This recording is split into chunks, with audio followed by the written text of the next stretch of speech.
Hola a todos, bienvenidos a su podcast favorito Pensante con su amigo y servidor Charlie Pérez.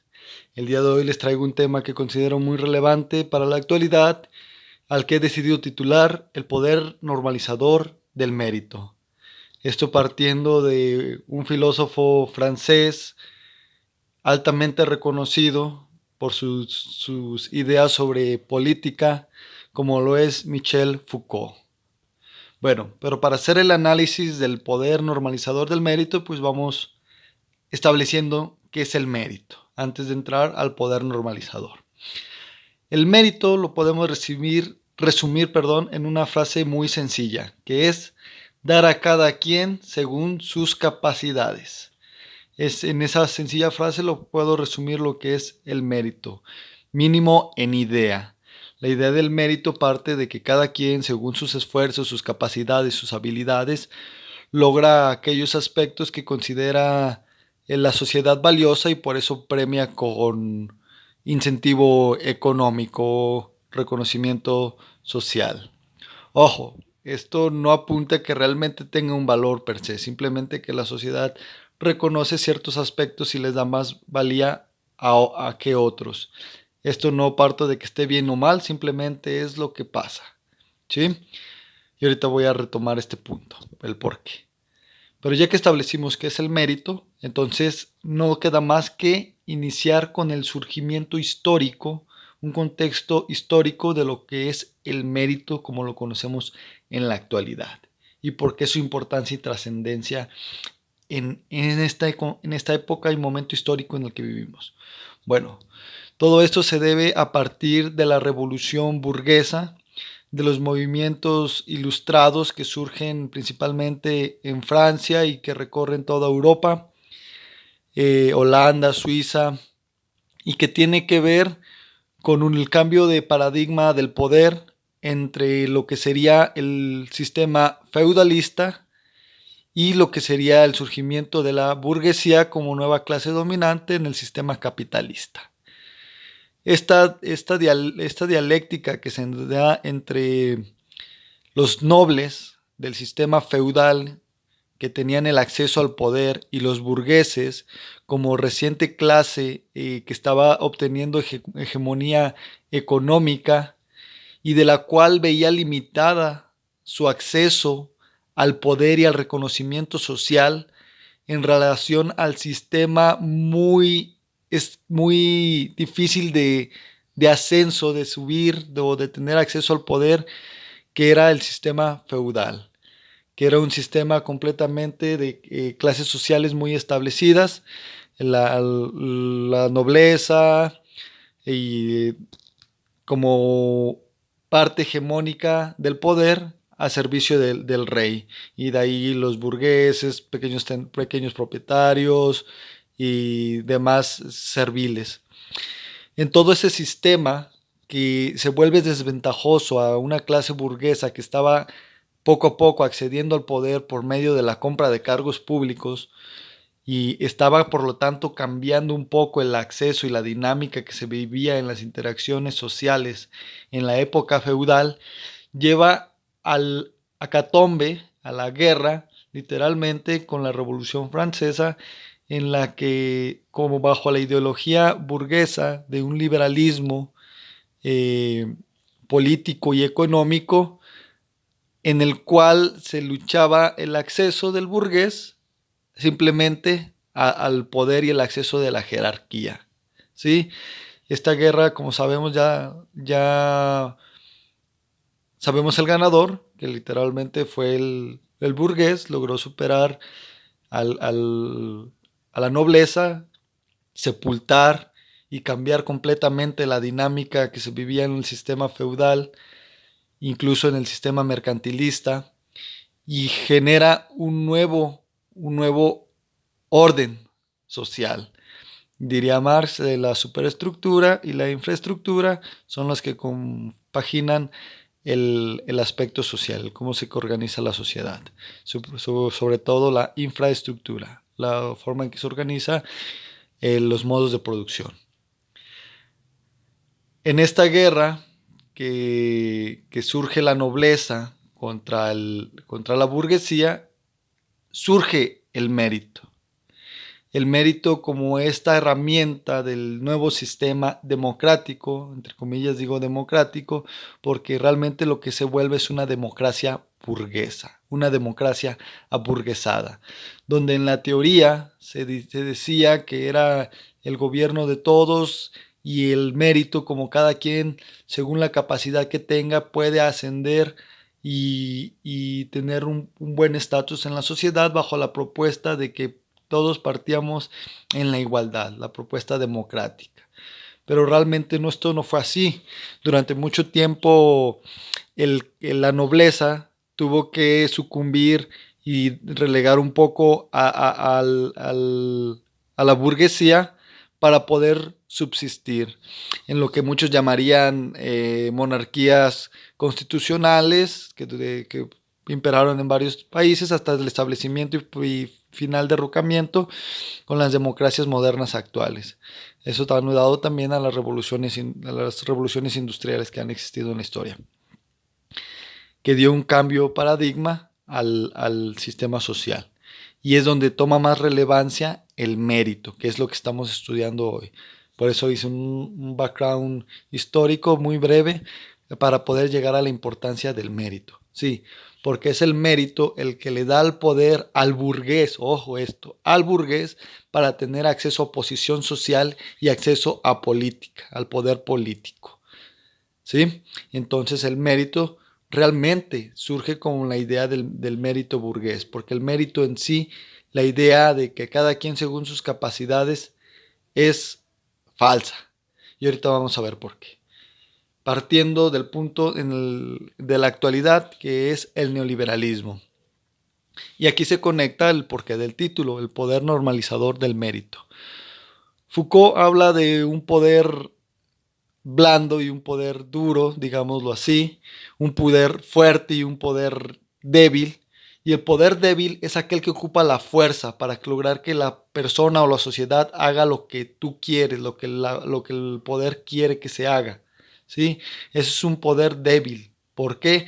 Porque ocupa de una coacción física, de una coacción de poder material para poder obligar a la ciudadanía, al pueblo, a otra persona, X o Y, a que realice los actos que tú estás queriendo que realice o los que tú estás queriendo que no realice.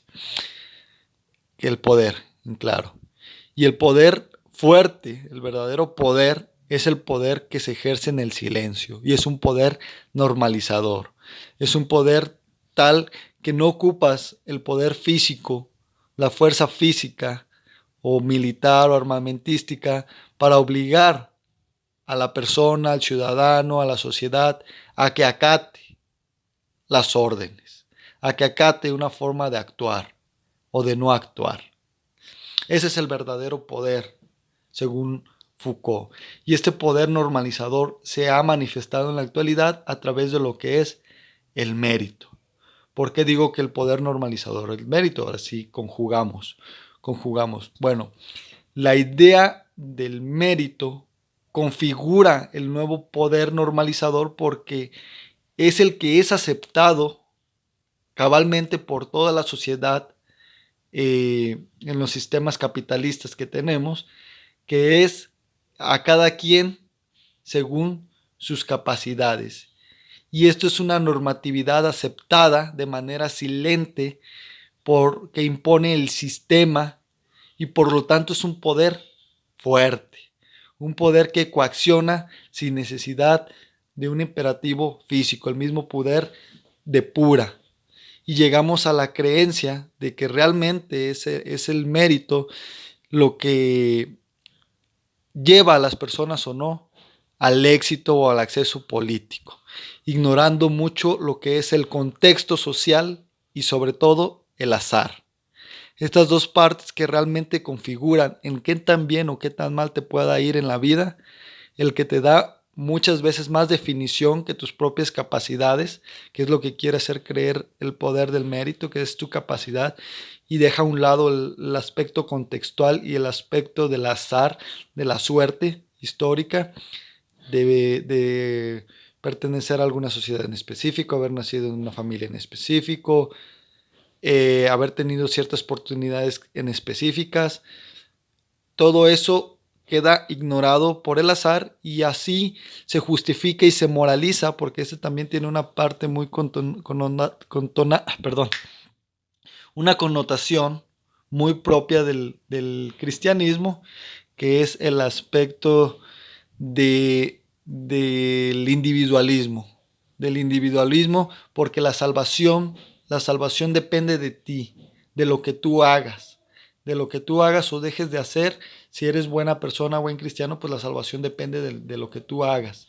Entonces, en esa misma lógica de un individualismo, de que es tú puedes salvarte por tus propios valores, por tus propios méritos que hagas, bajo esa misma lógica opera el sistema meritocrático, en esta que sería el poder normalizador del mérito. Pero partiendo de este individualismo metodológico que deja al lado todos estos factores, que son 1000% más determinantes, ¿sí? Y lo podemos ver estadísticamente. Las oportunidades que puede tener una persona por el hecho de nacer en Suiza, por nacer en Estados Unidos, por nacer en Nigeria, por nacer en México, por nacer en Argentina, ¿sí? Y hay una parte de azar muy determinante solamente por el hecho de haber nacido en un lugar determinado. No se diga por haber nacido en una familia determinada, no se diga por tener privilegios hereditarios, no se diga por tener X o y no se diga por la lotería también genética, que puede tener alguna implicación también en respecto de las habilidades que puedas desarrollar. Pero también es algo del azar. Tú no determinas la lotería genética que te toque tener para ser más hábil o no en determinada área, deporte o en determinado área del conocimiento. Lo que nos lleva a reanudar al punto que había dejado al inicio, que es sobre aquello que la sociedad valora. Lo que la sociedad valora, y por eso la paga mayor. Por eso un maestro es bien visto que gane menos que un financiero o que un economista o que un gran empresario o un CEO, porque lo que valora esta sociedad es la producción. El eje que maneja la sociedad es el fetiche de la mercancía, diría Marx, el fetichismo de la mercancía. ¿Por qué? Porque valoramos a las personas según la riqueza que éstas puedan generar. Y por eso hoy en día tenemos influencers, cientos de personas en OnlyFans que realmente no tienen ni la mínima utilidad social que pudiera tener un buen político, un buen doctor, un buen economista, etcétera, etcétera, etcétera, un buen maestro. Y les damos por la teoría de dónde es donde ponemos el valor en estos influencers, youtubers, OnlyFans, incluso en estos grandes empresarios, CEOs, que también les damos un super valoración y decimos que merecen tener lo que tiene Jeff Bezos, Elon Musk, Steve Jobs, bueno, que ya falleció. Todos estos merecían o merecen tener lo que tenían por la relación que tenemos respecto del mérito, que se volvió una moralizadora, pero que es muy actual, porque antes se podría decir que había un poco más de conciencia, porque la ilusión de la movilidad no existía. ¿Por qué digo ilusión? Porque actualmente nos vende la ilusión de que si tú naciste pobre, de todas maneras, si le echas ganas, mueves, no duermes y te esfuerzas todos los días, vas a llegar a la millonaria, al estatus más grande de la riqueza posible. Pero es una ilusión. Antes era más claro que no existía esa ilusión, porque el que nacía siervo moría siervo. Sencillo. El que en las etapas del inicio del industrialismo, pues era obvio que las personas que nacían en la clase proletaria nunca iban a poder salir de ser proletarios en un inicio del sistema industrial, al surgimiento del sistema industrial. Pero esto poco a poco fue cambiando con la idea neoliberal y muchos ajustes que tuvieron que hacer gracias al socialismo y a la escuela de Frankfurt y a estos de la teoría crítica que hicieron un revés para que el capitalismo pudiera adecuar un poco sus contradicciones y hiciera más soportable la vida para el proletariado y tuviera un mínimo estado de bienestar con el estado, con el surgimiento del Estado como garante del estado de bienestar. Cabe hacer la mención que ya dije que el estado actual es un estado burgués. Quien no lo ha visto, vea mi video anterior. Surge como este mecanismo junto con la idea del mérito para controlar a la sociedad y no generar el descontento, no generar este descontento, porque el excepcionalismo que tanto les gusta, de que él era un niño que no tenía ni zapatos para jugar fútbol y de repente le echó muchas ganas y ahora juega con el Real Madrid o juega en Brasil y es un jugador que gana millones y todo. Pues sí, el excepcionalismo es el que crea la ilusión que mantiene dormida a las masas, porque dices, pues uno de 1 millón le tocó, yo puedo ser ese uno de 1 millón. Y es lo que tiene dormida a las masas. Todo esto viene de algo que compagina contra el mérito, que es el individualismo. El individualismo como métrica de valoración social, incluso moral. Los invito a analizar la moral y cómo es realmente esto respecto del mérito. Lo único que me queda para cerrar este video, para no hacerlo más largo, es que tenemos que presentar oposición a este sistema, a pensar fuera de la jaula. Diría Chomsky que la educación solamente tiene un objetivo, que es emancipar a las personas, abrir la mente de realmente qué es lo que qué es lo que está pasando, que esta es la idea que nos están vendiendo. Por eso el prepararse, el estudiar es un acto de rebeldía. Ojo, no digo estudiar como ir a la escuela, a una universidad, a la preparatoria, no, esa egolatría, esa absorción de las instituciones sobre la educación, no comulgo con esa idea. La educación está en todas partes. Y hoy con día con las tecnologías deben de usarse para democratizar el conocimiento. Y el conocimiento tarde o temprano, cuando llega a las mayorías que están dormidas y despiertas, se transforma en poder. En poder, y es la comunidad la que debemos de recuperar. Y es el bien común por el que deberemos de trabajar. Bueno, hasta aquí les dejo. Nos vemos en el siguiente video.